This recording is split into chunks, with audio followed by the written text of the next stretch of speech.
Ça se trouve dans le livre d'Ésaïe, chapitre 22, le verset 25. Que le clou enfoncé soit retiré.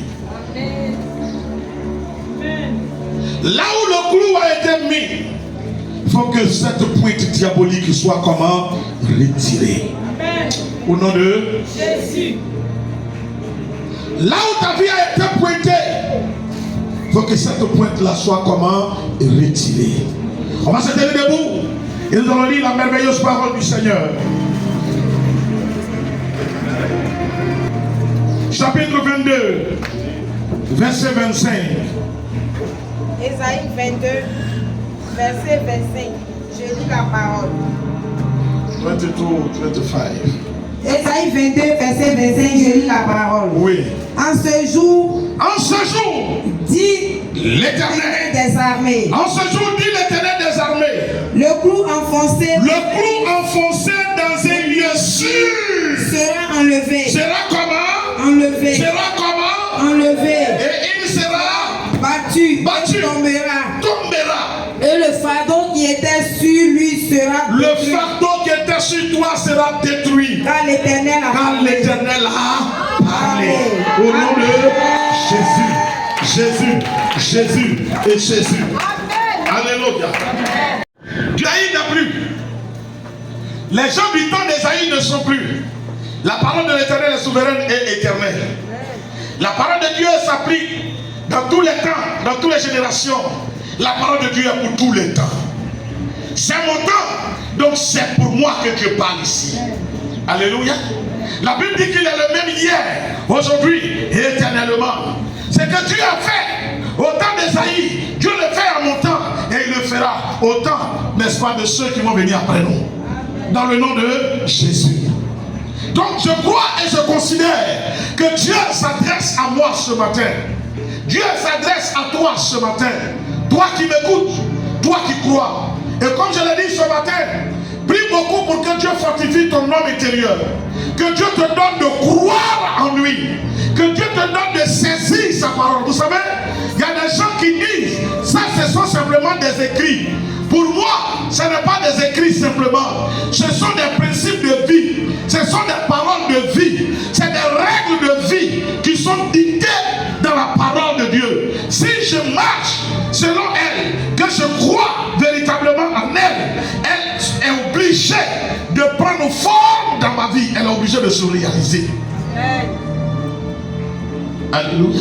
La Bible dit, avec Dieu, nous ferons quoi? Des exploits. Avec Dieu, nous ferons des exploits, il écrasera nos ennemis.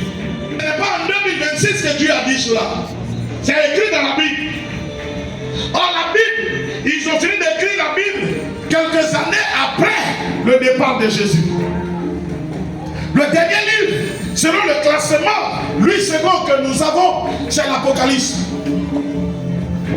Alléluia. C'est l'Apocalypse. L'Apocalypse a été écrit par l'apôtre Jean. Jean est l'auteur de l'Apocalypse. Il a reçu cette vision où? Sur l'île de Patmos. Après Jean, la Bible ne nous mentionne pas qu'il y a eu d'autres écrits derrière. Et pourtant, que malgré les nombres d'années qui se sont écoulées après l'Apocalypse, la parole de Dieu continue de se réaliser. Elle continue de se réaliser dans la vie de ceux qui croient. Je veux que tu t'appropries ce verset. Dis-toi que Dieu s'adresse à toi.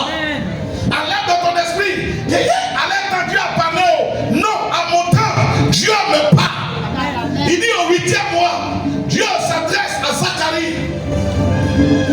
Donc je crois que Dieu s'adresse à moi. Il s'adresse à moi ce matin pour dire quoi? En ce jour, dit l'Éternel, nous sommes à un jour. Nous sommes à un jour. Quel est ce jour? Le 2 août 2026. En ce jour, dit l'Éternel, ou je dirais, me dit l'Éternel des armées, le clou enfoncé dans un lieu sûr sera enlevé.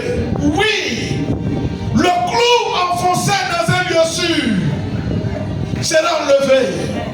Quel est ce lieu sûr? C'est la cachette de tes ennemis. Quel est ce lieu sûr? C'est la case de fétiche.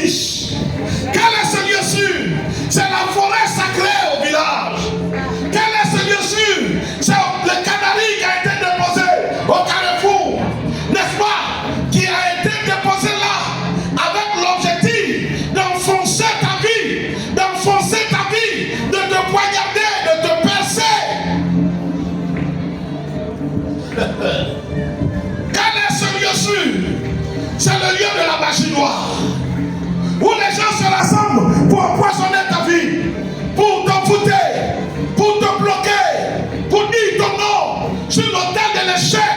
Maman a prêché ici le mercredi, des gens qui se lèvent, qui disent que lui là, il ne doit pas réussir. Celle-là, elle ne doit pas réussir. Tu crois que ce sont des simples paroles, mais ce sont des clous spirituellement qui s'enfoncent dans la vie. Sur le plan spirituel, ils s'enfoncent pour t'accrocher. Tu te bats, ça ne va pas. Tu te bats, ça ne va pas. Je dis, c'est terminé. Au nom de Jésus, tu n'as pas un échec, tu as une réussite. Tu vas réussir. Pourquoi? Parce que le clou enfoncé sera retiré ce matin dans l'autorité du nom de Jésus. Comprends-moi très bien. Celui qui est dans l'échec, c'est celui qui accepte sa défaite. Je n'accepte pas que j'ai échoué. Et parce que je n'ai pas échoué, au nom de Jésus, n'accepte pas que tu as échoué. Je n'ai pas dit que tu seras le plus riche de la terre. Non, Dieu n'a pas besoin. Mais Dieu veut que tu aies de quoi manger et de quoi subvenir aux besoins de ceux qui t'entourent. Dieu veut que tu aies de quoi manger et de quoi pouvoir le servir. Dieu veut que tu donnes décemment et que tu arrives à être un homme auprès de qui les autres trouvent du réconfort. Dieu veut faire de toi la porte, n'est-ce pas, de l'ouverture, de la grâce dans ta maison, dans ta famille. Il faut que ça se réalise. Est-ce que tu me comprends bien sûr? Il faut que ça se réalise. Il faut que ça se réalise. Je te dis qu'il y a un clou qui a été enfoncé quelque part. C'est qui l'a courageux. Alléluia. Alors tu as courageux. Où est le résultat de ton courage? Qui croit ici qu'il est maudit de Dieu? Qui croit qu'il est béni de Dieu? Moi je crois que je suis béni de Dieu. La Bible dit dans le livre de Ephésiens, il dit nous sommes bénis de toutes sortes de bénédictions déjà dans le lien spirituel à Christ Jésus. Je suis béni, tu es béni. Mais pourquoi la vie semble pas toucher? Il y a un clou quelque part. Ils t'ont cloué peut-être avec la maladie. Ils t'ont cloué avec la pointe, n'est-ce pas, de l'échec. Ils t'ont cloué avec peut-être la pointe du célibat. Ils t'ont cloué avec la pointe, n'est-ce pas, de la stérilité. Il faut ce matin, au nom de Jésus, au nom de Jésus, au nom de Jésus, il faut que ce clou soit retiré et que ta vie retrouve son sens normal. Oh. J'ai dit tu es venu pour prier. J'ai besoin de quelqu'un pendant que je parle, pendant que je prêche, qui pense à sa vie. Vous dites c'est pas normal, ça doit évoluer. Non, je ne peux pas rester comme ça. Je ne peux pas rester comme ça. Il dit dans ce lieu sûr, sera enlevé, il sera abattu et tombera. Le fardeau qui était sur lui sera détruit, car l'Éternel a parlé. Quel est le fardeau qui est sur toi? Fardeau de quoi? De honte. Fardeau de faim. C'est toi qui as faim. Tu n'arrives jamais à joindre les deux bouts. Tes projets ne se réalisent jamais. Et comme je le dis, il y a des gens dans leur vie, on ne les a jamais acclamés. On ne les a jamais applaudis, on ne les a jamais félicités. Tout est honte, contrainte, humiliation. Ce matin, la Bible dit, au nom de Jésus, ce fardeau sera brisé. Ce gros bagage va tomber. Ce bagage qui a été déposé va tomber. Elle va être rompue. Elle va être coupée. Et tu seras libéré dans le nom de Jésus. Si tu crois, je déclare son accomplissement dans ta vie. Là où tu as été condamné, ce sont des condamnations. Dieu déclare que c'est détruit. Crois simplement. Crois simplement. Écoute-moi bien. Je reste convaincu que tu n'es pas destiné à l'échec. Tu n'es pas destiné à la souffrance. Au nom de Jésus. Ce matin, par le doigt de l'Éternel, il faut que ta vie soit décrochée. Oh, il faut que ta vie soit enlevée de ce stade-là.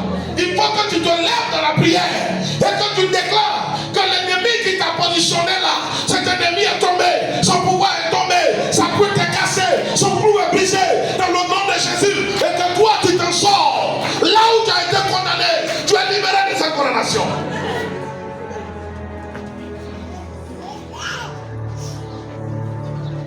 Dieu a une mission avec chacun de nous. Dieu a une mission avec chacun de nous. Même il n'a pas le droit de t'accrocher là. Je veux que tu retournes en arrière. peut-être c'est un ami, tout allait bien, jusqu'à ce que tu rencontres quelqu'un. Quand tu as rencontré la personne, tu vois que quelques temps après, parce que souvent, quand les agents du diable viennent, ils ne se signalent pas tôt. Tu as l'impression que tout semble aller. Et puis quoi? En tout cas, je ne sais qui tente de t'accrocher à un niveau d'humiliation, de blocage, de stérilité, de célibat, de honte et d'humiliation. Mais je te dis ce matin, dans le nom de Jésus, par la puissance du Dieu qui écoute la prière, par la puissance du Dieu qui écoute la prière, par la puissance du Dieu qui écoute la prière, il veut que la puissance de l'ennemi soit brisée, que ce clou-là tombe, soit cassé, et que tout ce bagage soit béni. Est-ce que je te parle? Nous sommes dans le 8e mois. Tu ne vis pas la vie de quelqu'un, tu vis ta vie. Tu fais partie d'une famille, mais dans cette famille, chacun a sa vie. Chacun a sa vie. Je ne connais pas quelqu'un qui est parti de la terre, et puis on dit, comme il fait partie de notre famille, on ne va pas l'enterrer. Ils sont obligés d'aller l'enterrer et de parler de lui au passé. Quel que soit, ils sont obligés d'aller l'enterrer et de parler de lui au passé.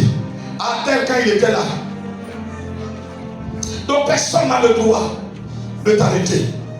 Personne n'a le droit de te bloquer. Sous prétexte que tu es son frère. Dieu lui a donné sa vie, Dieu t'a donné ta vie. Tu ne vis pas sa vie, il ne vit pas ta vie. Seulement vous devez vous compléter pour plus rayonner. Mais s'il ne veut pas rayonner dans la gloire de Dieu, il n'a pas le droit d'être ton obstacle. Il dit, l'Éternel parla à Zacharie. Tu es Zacharie ce matin. Tu es Zacharie ce matin. Dieu dit, le clou enfoncé sera retiré. Il faut que ce soit retiré. Au nom de Jésus. Amen. Si on a dit que tu ne travailleras pas, il faut que ça se soit retiré. Si on a dit que tu ne toucheras pas de somme importante, il faut que ça soit retiré. On dit que tu ne connaîtras jamais la joie de vivre dans ta maison. Il faut que cette malédiction, ce clou enfoncé, soit retiré. On dit que tu ne te marieras jamais. Il faut que ça soit retiré. Et quand je parle de mariage, je ne parle pas seulement de femmes. Moi je connais quelqu'un qui travaille, qui a un salaire, qui a au moins 3 coups, 2 dont je connais, mais qui cherche une femme pour se marier quelque part. Et il y en a comme ça beaucoup. Quand je parle de mariage, on parle de qui s'apprécie des soeurs. Tout le monde est concerné.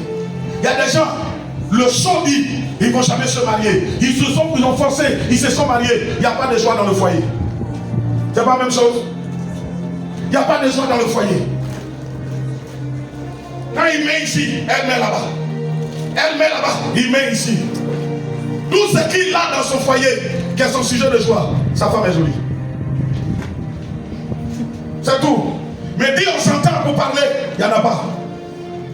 On va s'asseoir. Quand il s'asseye, lorsqu'ils vont se lever, je ne lui parle plus. Il ne se parle plus. Parce que c'est gâté. Alors on dit quoi? Quand c'est comme ça, ils disent quoi? C'était pour moi-même, c'était